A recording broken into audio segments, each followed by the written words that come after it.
Amém? Glória a Deus. Vamos para o nosso momento da palavra de Deus, querido.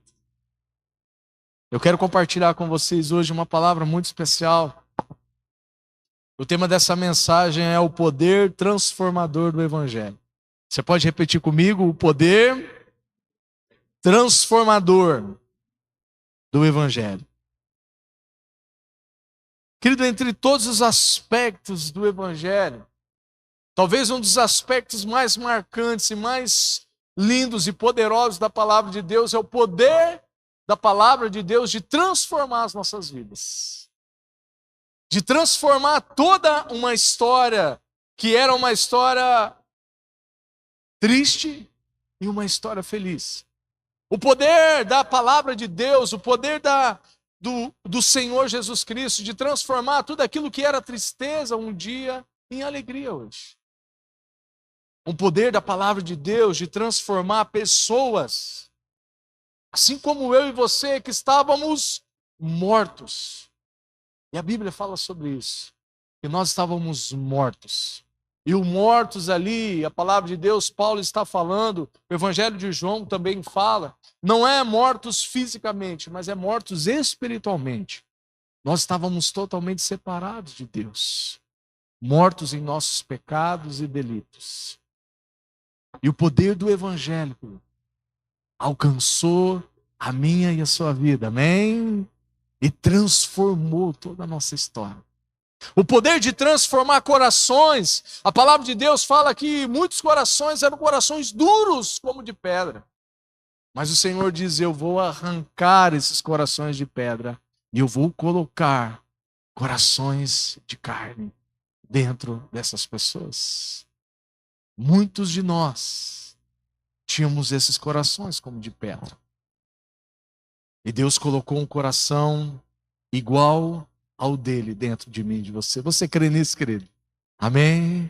Eu quero ler um texto com você que está lá na carta de Paulo aos Romanos, no capítulo 1 e verso número 8.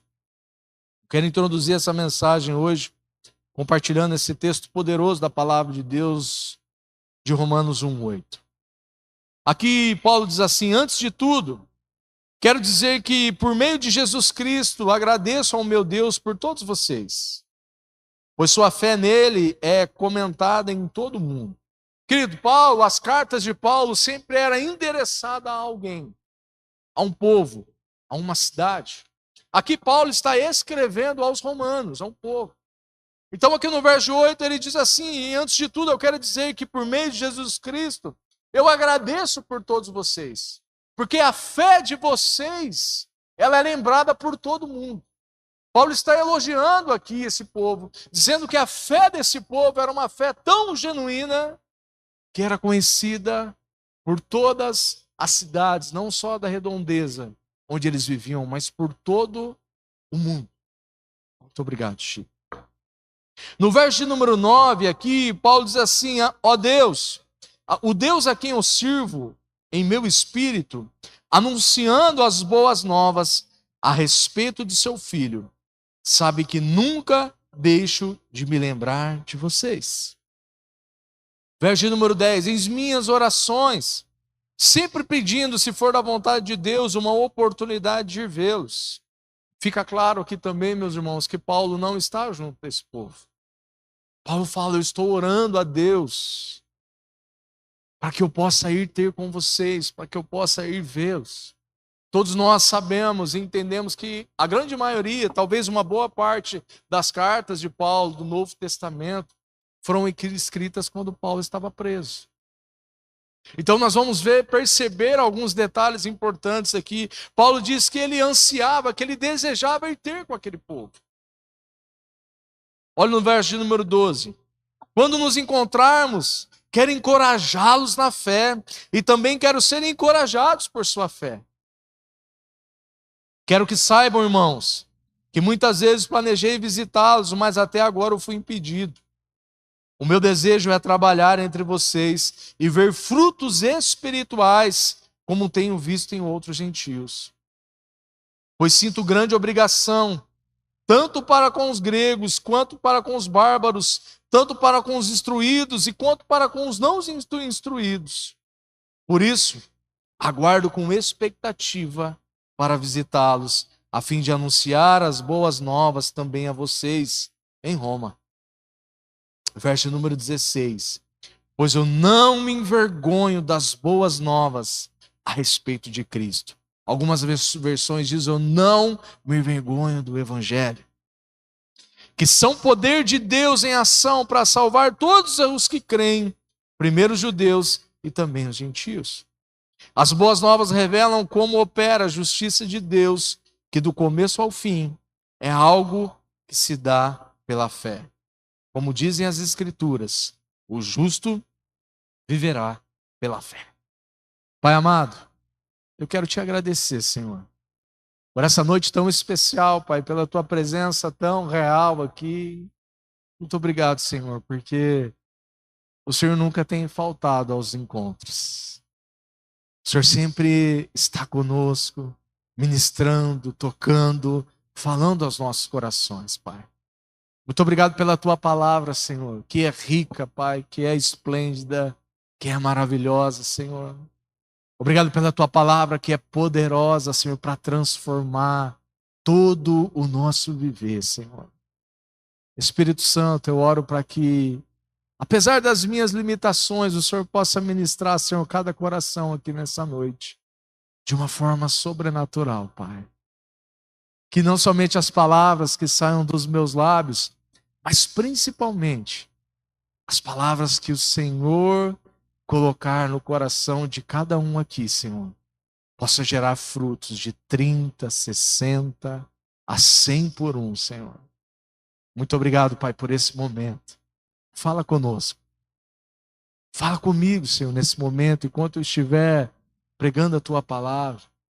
Fala com cada um de nós aqui, desde os mais jovens até os mais experientes de vida, Senhor. Pai, que nesse momento nós abrimos o nosso coração. Que toda resistência, Pai, que há em nós possa cair por terra nesse momento, Senhor. E que a tua palavra, Senhor, encontre um lugar especial dentro dos nossos corações. Em nome de Jesus. Amém? Você recebe isso, querido, em nome de Jesus? O poder transformador do Evangelho, querido, primeiro, ou antes de tudo, nós precisamos entender o que é o Evangelho, propriamente dito. O Evangelho nada mais é do que as boas novas do reino de Deus, ou as boas notícias do reino de Deus. Você vai perceber na palavra de Deus sobre as boas novas de Cristo, as boas novas do reino, as boas novas de Deus. Existem várias citações e todas elas convergem para uma pessoa, para a pessoa do Senhor Jesus. As boas novas, ou as boas notícias, ou o Evangelho, ela é uma palavra que você vai perceber várias vezes no Novo Testamento. Mas o Evangelho não é só do Novo Testamento. Como algumas pessoas pensam, nós não percebemos, nós não vemos só Jesus no Novo Testamento. Não sei se você sabia disso.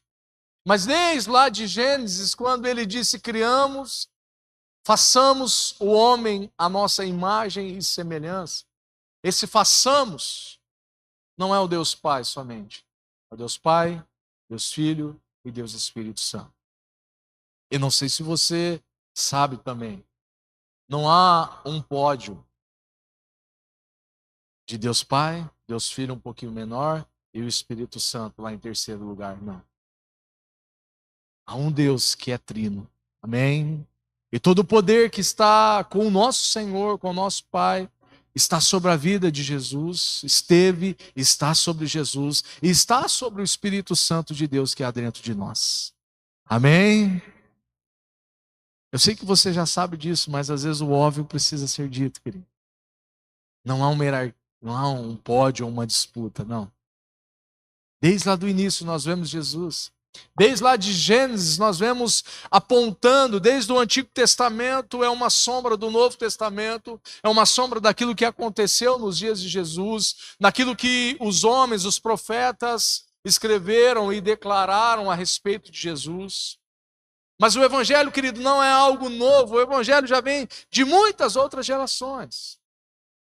Mas através da pessoa de Jesus, através do reino de Deus, ele começou a se expandir e chegou até hoje, e chegou até mim, a você. Amém? Esse é o poder do Evangelho, esse é um princípio do que é o Evangelho. E é interessante que essa boa notícia, que essa boa nova, não veio em um bom momento. Você consegue perceber isso na sua vida? Normalmente, isso não é uma regra, tá? Nós viemos para Jesus, nós se aproximamos do Senhor por causa de uma dor, por causa de uma necessidade, às vezes por causa de uma enfermidade. Não sei você, mas talvez a maioria de nós aqui, talvez 70%, 80%, nós viemos, se aproximamos do Senhor por causa de uma necessidade, de uma dor, de uma luta, de uma angústia, de um medo. Ou talvez hoje algo mais comum, através de uma depressão, de uma ansiedade. Mas a grande verdade é que todos nós encontramos o Senhor em meio às dores. Amém? Amém? Todos nós nos encontramos com Ele. Todos nós encontramos o Evangelho, a boa notícia do reino. E qual é, pastor, a boa notícia? A boa notícia do reino, querido, é todos nós estávamos mortos nos nossos delitos. Desde lá de Gênesis, quando Deus criou o homem cai, o homem peca, e o homem, a palavra de Deus fala que todos pecaram e destituídos estão da glória de Deus. Separados do amor, da graça, do favor de Deus. O homem peca, querido, ele abraça a maldição, ele abraça o pecado.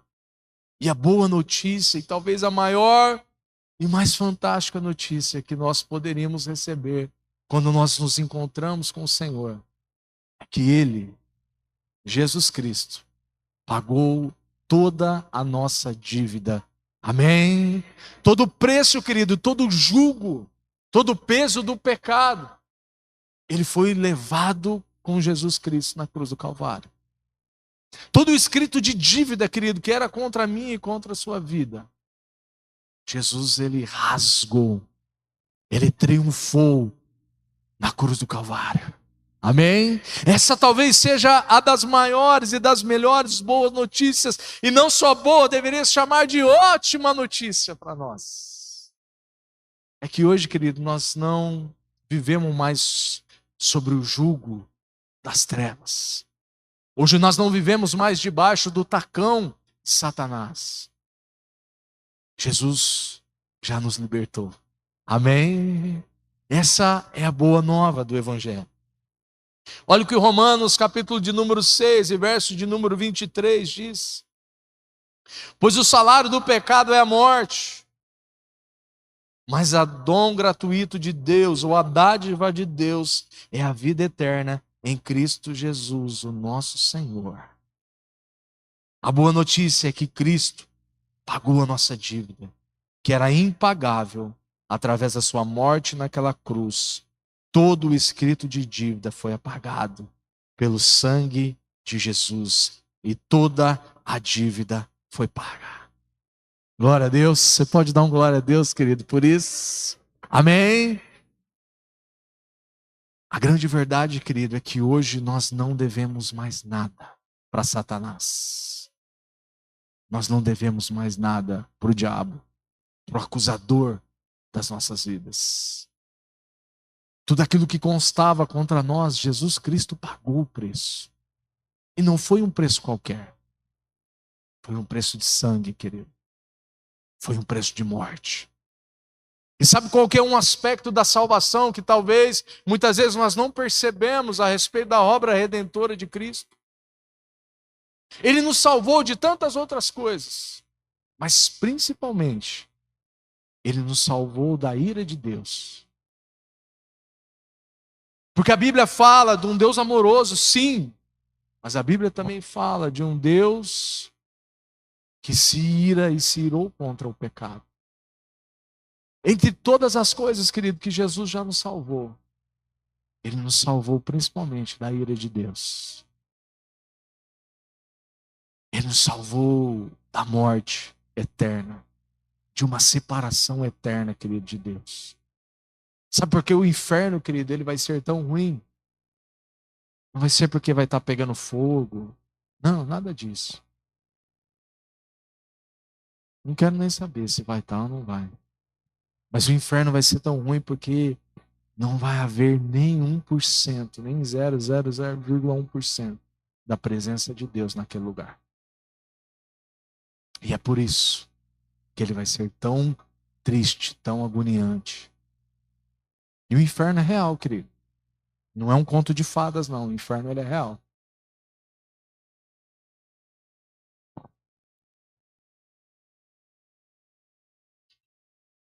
Eu já citei para vocês lá em Gênesis 3, queridos, que o homem ele abraçou a morte, mas é uma promessa de Deus ali sobre o descendente da mulher, que esmagaria a cabeça da serpente. Está lá em Gênesis 3, depois você lê na sua casa. Desde Gênesis, querido, já apontava para a pessoa de Jesus. Já apontava para o evangelho de Jesus. Desde que um homem pecou e caiu e destituído foi da glória de Deus, desde lá Deus já providenciou todas as coisas. Ele diz da descendência da mulher. Um homem vai esmagar a cabeça da serpente e vai reinar por todas as gerações. Amém? Muitas vezes nós esperamos, querido, ir para o céu. Mas deixa eu te dizer algo. A palavra de Deus fala que a Nova Jerusalém, ela vai descer do céu. E nós vamos nos encontrar com o Senhor Jesus. Amém? E Ele vai reinar. Vai haver novos céus, nova terra. E Ele vai reinar sobre todas as coisas. Vai restituir, querido, todas as coisas. Vai salvar toda a humanidade. E não somente toda a humanidade, Ele vai salvar todo o cosmos. Toda essa bagunça, querido, que nós vemos aí fora, toda a destruição. Vão haver novos céus e novas terras. Amém? Essa é uma promessa de Deus. O Evangelho, querido, ele transforma. E olhando na prática daquilo que Jesus viveu, certo dia Jesus ele chega numa praia e tem alguns pescadores ali preparando as coisas, arrumando as coisas, as traias de pesca, as redes, os barcos. E ele chega naqueles homens e ele olha para aqueles homens e diz: eu vou fazer de vocês pescadores de homens. Segue-me. E a palavra diz que imediatamente aqueles homens, eles deixam tudo de lado. Deixam barco, deixam rede, deixam pai, mãe, casa e começam a seguir Jesus. Querido, se entrasse alguém agora aqui nesse momento e dissesse para você: ei, me segue. O que você ia falar para essa pessoa? Beleza, meu irmão, pode ir. Vai com Deus. Não vou nada, não te conheço. Não sei quem você é. Só que, querida, aqueles homens, eles conheciam as boas novas do Evangelho. Aqueles homens sabiam quem era Jesus. Por isso que quando Jesus chega e olha para eles, diz: eu vou fazer de vocês pescadores de homens. Segue-me. Aqueles homens, eles largam tudo. Deixam tudo para trás. E passam a seguir Jesus. E passam a caminhar com Jesus. Olha o que Marcos, Evangelho de Marcos, capítulo 1, verso de número 16. Eu vou ler com você 16 a 20, relata sobre isso. Enquanto andava à beira do mar da Galileia, Jesus viu Simão e o seu irmão André. Jogavam redes ao mar, pois viviam na pesca. Jesus disse: venham e siga-me, e eu farei de vocês pescadores de gente. No mesmo instante, deixaram as suas redes e o seguiram. Pouco mais adiante, ele viu também Tiago e João, os filhos de Zebedeu, consertando as redes num barco. Chamou-os de imediato e eles também o seguiram, e deixando seu pai Zebedeu no barco com os empregados. Aqueles homens já tinham, querido, a revelação, a boa notícia de quem era Jesus. Aqueles homens deixaram de lado, querido, coisas importantes para a vida deles. Aqueles homens deixaram de lado aquilo que era o sustento da casa deles. Aqueles homens deixaram de lado anos de trabalho. Ó. Qual que é o valor de um barco hoje? Qual que é o valor de um material bom de pesca hoje? Aqueles homens deixaram de lado, querido. O verdadeiro evangelho, presta atenção nisso que eu vou dizer para você. Não é um evangelho que vem para Jesus e você vai ficar rico. Vem para Jesus que eu vou te prosperar. Jesus nunca prometeu isso para ninguém. Não é o evangelho que vem para Jesus e tudo vai dar certo na sua vida. Não é.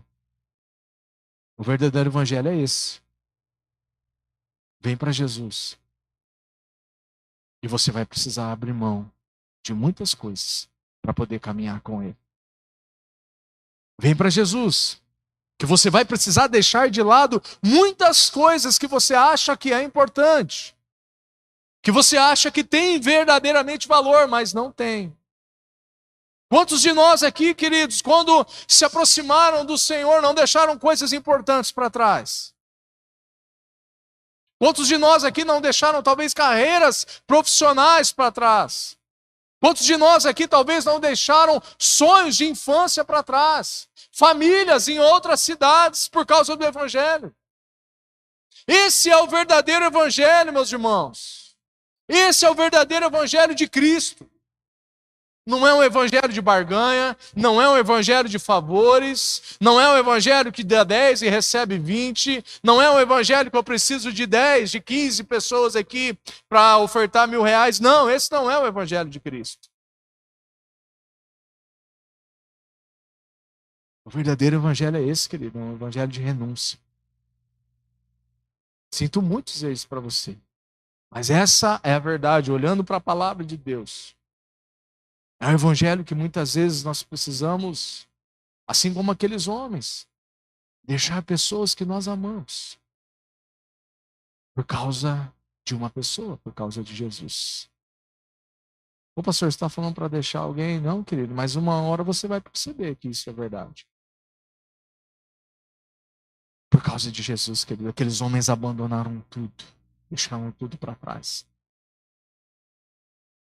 Se você conversar com algumas pessoas aqui dentro, eles vão poder falar para você o que eles deixaram para trás, o que eles precisaram deixar e abandonar por causa do Evangelho, para estar aqui hoje, nessa cidade, nessa igreja, ouvindo essa palavra nessa noite. Sabe qual que é o custo, qual que é o preço do Evangelho, querido? Tudo. Tudo. Jesus não quer só uma parte da sua vida. Tem gente que acha que Jesus só quer o seu bolso. Jesus não precisa, querido, do nosso dinheiro. Nunca precisou. Nosso dinheiro não é nada. Que nem é nosso, é dele, nós só administramos aqui. Jesus só precisa de uma coisa, querido, do nosso coração.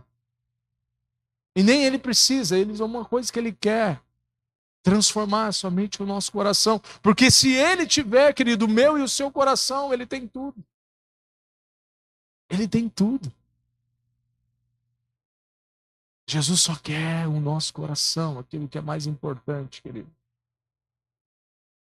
Posso ouvir um amém? Esse é o verdadeiro evangelho.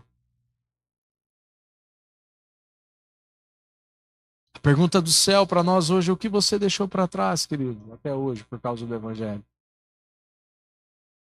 Amigos de infância? Casas, carros, empregos talvez melhores do que você tem hoje? O que você deixou para trás? Ou a pergunta mais adequada para esse momento: o que você precisa deixar para trás para realmente viver o reino de Deus, para realmente viver uma vida direcionada pelo Espírito Santo de Deus?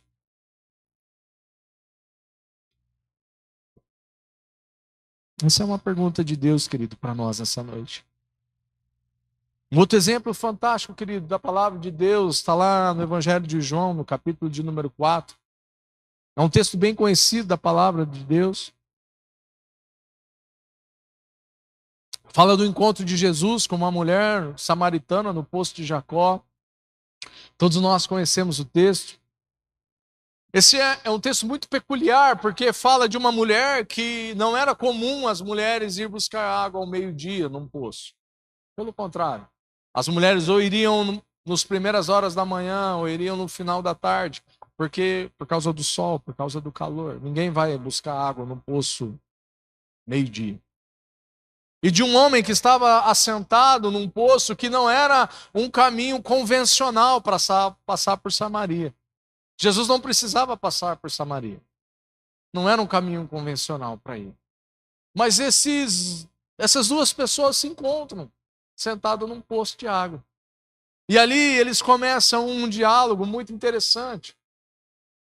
Aquela mulher querendo água física, Jesus oferecendo a água da vida, uma água espiritual. Aquela mulher querendo uma água que mataria sua sede naquele momento. E Jesus oferecendo uma água que nunca mais ela teria sede. E Jesus começa a revelar, querido, o coração daquela mulher, a vida daquela mulher. Jesus fala para aquela mulher, então vai e chama o teu marido. Aquela mulher diz, eu não tenho marido. Jesus falou, realmente você não tem, você já teve 5. E o que você tem hoje é seu amante, não é seu marido. E aquela mulher diz para ele, vejo que tu és profeta. E daquela conversa ali, querida, aquela mulher muda de assunto. Traz um assunto ali sobre questão de adoração, onde se deve adorar a Deus. Os samaritanos falavam que era no Monte Gerizim. Os judeus falavam que era voltado para o templo. Enfim, entra numa contradição ali. Mas Jesus diz para ela, ei, a hora agora, a hora já chegou, em que os verdadeiros adoradores adorarão ao Pai em espírito e em verdade. Não é o lugar, é quem vocês vão adorar. E aquela conversa ali, querido, ela vai se desenrolando. E aquela mulher, ela tem um encontro com Jesus ali. Ela tem um encontro com o Evangelho. Ela tem um encontro com a palavra de Deus ali. E muito mais que isso, ela tem um encontro com o Verbo encarnado de Deus. João capítulo 1 diz que o Verbo se fez carne e habitou entre nós. Aquela mulher teve um encontro com o Verbo da vida. E aqui, a partir do verso de número 25, olha o que o texto diz. A mulher disse, eu sei que o Messias, aquele que é chamado Cristo, virá. E quando ele vier, ele nos explicará tudo. Então Jesus lhe disse, sou eu o que fala com você. Naquele momento, os seus discípulos voltaram e ficaram surpresos e encontraram falando com uma mulher, mas nenhum deles se atreveu a perguntar o que o Senhor quer, ou por que conversa com ela. Não era nem um pouco comum, querido, um homem conversar com uma mulher, um homem judeu conversar com uma mulher samaritana. O texto e a história conta que os judeus e os samaritanos, eles se odiavam. Era um povo que, naturalmente, eles eram um só povo. E depois de alguns anos, os homens casaram com outras mulheres e se misturaram com outros povos e nasceram esse povo samaritano. E os judeus odiavam os samaritanos. E Jesus, aquela mulher fala de um Messias, de alguém que era prometido, e muitas pessoas estão esperando o Messias até hoje. E Jesus olha para ela e fala, eu estou falando com você. Naquele momento, os seus discípulos chegaram, e verso 28 diz assim, a mulher deixou a sua vasilha de água junto ao poço e correu de volta ao povoado, dizendo a todos, venham ver um homem que me disse tudo o que eu já fiz na vida. Será que esse não é o Cristo? Então as pessoas saíram do povoado para vê-lo. Querido, aquela mulher, ela teve um encontro com Jesus. Ela teve um encontro com o Evangelho e teve a sua vida totalmente transformada. E não somente a vida dela foi transformada, mas a vida de toda uma cidade foi transformada. Porque aquela mulher, ela não se deteve, ela não só quis ter aquele encontro ou aquele Jesus para ela, como um amuleto que muitas pessoas carregam até hoje. Algumas pessoas têm Jesus, querido, como um amuleto qualquer, que ela carrega para um lugar para dar sorte. Não! Esse não é o Evangelho de Jesus. Jesus não morreu numa cruz, querido. Uma morte terrível para a gente carregar ele como um amuleto hoje. Não é isso. Aquela mulher, querido, saiu gritando, entrando na cidade, berrando. Uma mulher que era, aos olhos de muitas pessoas, indigna. Porque era uma mulher que já tinha tido vários homens e que aquele que estava com ela também não era casado com ela. Aquela mulher, querido, não se deteve em ter Jesus só para ela. Só que o grande problema hoje, querido, de muitos de nós, é que nós queremos Jesus só para nós. Só para mim. Só para minha casa, só para minha família, só para aqueles que estão pertinho de mim aqui. Esse é um dos grandes problemas hoje da igreja, não só brasileira, da igreja cristã no mundo. Aquela mulher não se contentou, querido, em ter Jesus só para ela. Aquela mulher saiu gritando, berrando na cidade. E o que aconteceu? O texto fala que as pessoas começaram a viver quem que era esse Jesus que tinha revelado tudo sobre a vida dela. Esse é o poder transformador, querido, do Evangelho. O poder que faz homens largar tudo, deixar tudo para trás e para seguir Jesus. É o poder transformador que faz de uma mulher indigna, uma mulher que sai e entra dentro de uma cidade gritando, pregando o Evangelho, e muitas outras pessoas se arrependem. Quando eu olho para a vida dessa mulher, querido, eu me sinto envergonhado. Envergonhado. Falo, meu Deus, por que eu não tenho falado mais do seu amor? Por que eu não tenho pregado mais para as pessoas que estão ao meu redor? Por que eu não tenho testemunhado mais da transformação de tudo aquilo que Ele fez na minha vida? Porque ser igreja, queridos, não é só nós nos reunirmos aqui e termos esses momentos fantásticos de louvor e adoração e receber uma palavra de Deus e ir embora para a nossa casa, não. Jesus não morreu numa cruz, querido, só para a gente ser compartilhado. O Evangelho precisa ser compartilhado. O Evangelho precisa ser vivido, testemunhado. Quanto tempo você não testemunha, querido, daquilo que Deus tem feito na sua vida para as pessoas? Quanto tempo você não fala dos milagres que Deus já fez na sua vida?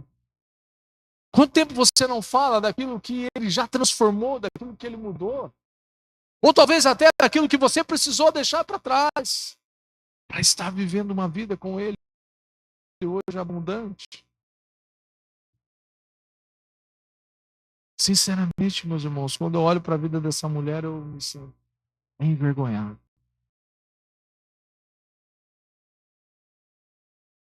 Essa mulher teve um encontro com o Messias.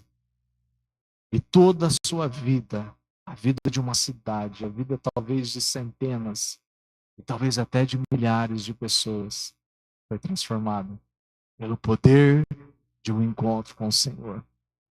Pelo poder transformador do Evangelho.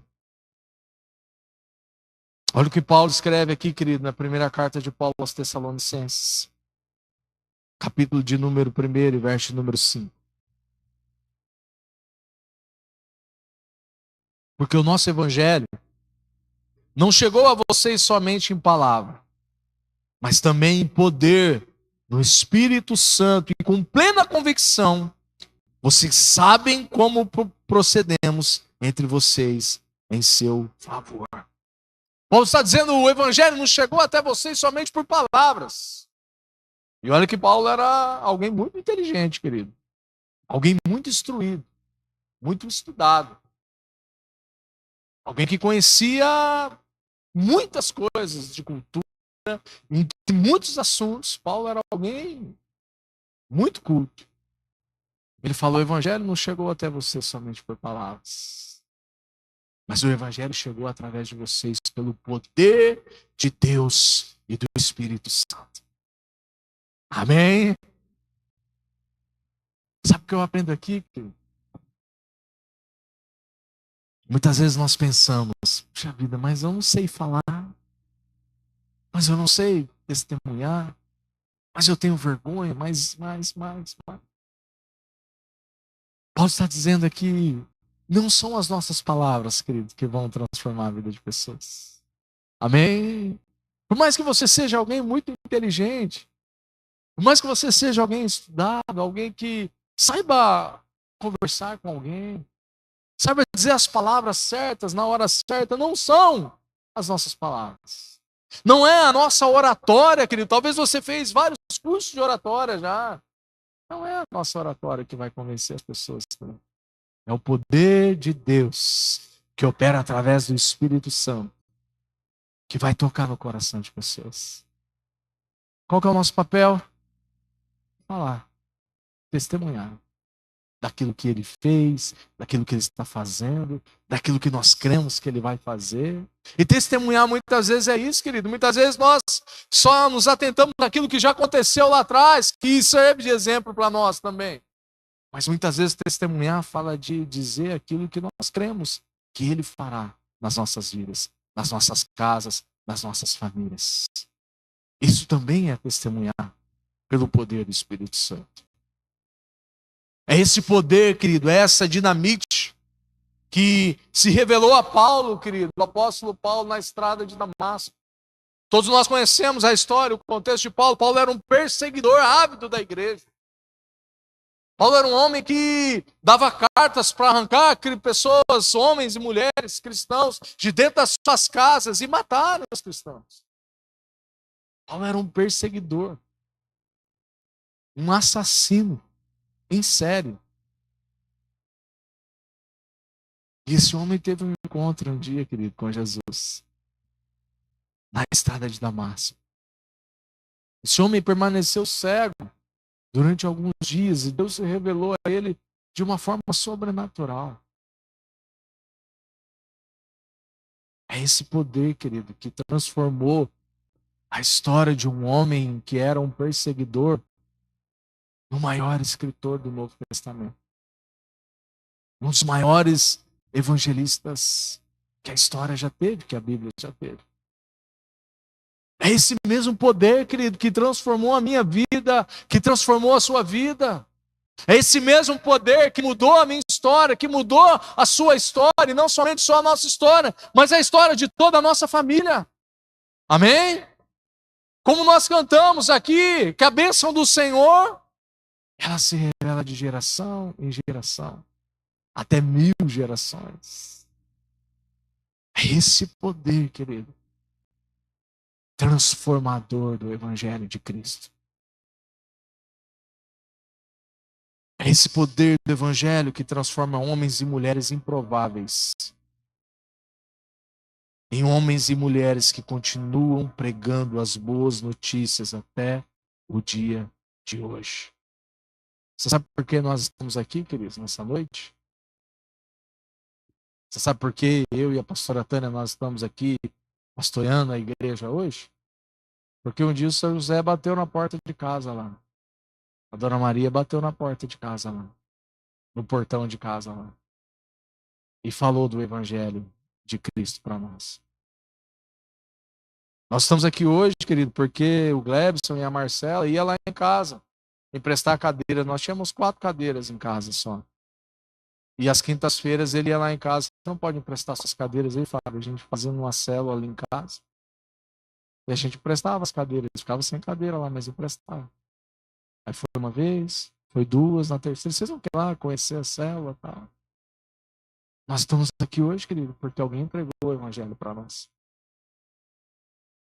Eu sei que você está aqui hoje porque alguém investiu tempo em falar do amor de Jesus para você.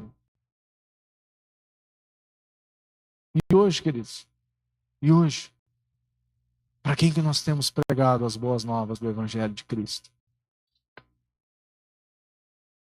A quem que nós temos falado do amor dele? Ou nós queremos só vir aos domingos aqui e passar 1h30, 2 horas aqui e já tá bom? Não, querido. Não. O Evangelho não é só isso. Esse tempo nosso aqui como igreja é fantástico, é muito bom. Mas existem pessoas lá do seu lado, no seu trabalho, na sua casa, que precisam ouvir do Evangelho de Cristo. Que precisam receber de uma palavra carregada de poder. A palavra está aí, querido, está aqui dentro de nós. E o poder é dele, é do Espírito Santo. Amém? Lembra disso, querido, a palavra é nossa. E o poder é dele. Pode faltar a palavra, querido, mas não falta poder. Amém? O poder continua o mesmo. A palavra eu falo, eu declaro. E o poder vem através dele, de tocar, de convencer, de ministrar os corações. Foi esse poder que transformou a vida de um perseguidor no maior escritor do Novo Testamento. Foi esse poder, querido, que quer transformar toda a sua, a minha, a nossa vida. Amém? Você pode se colocar em pé?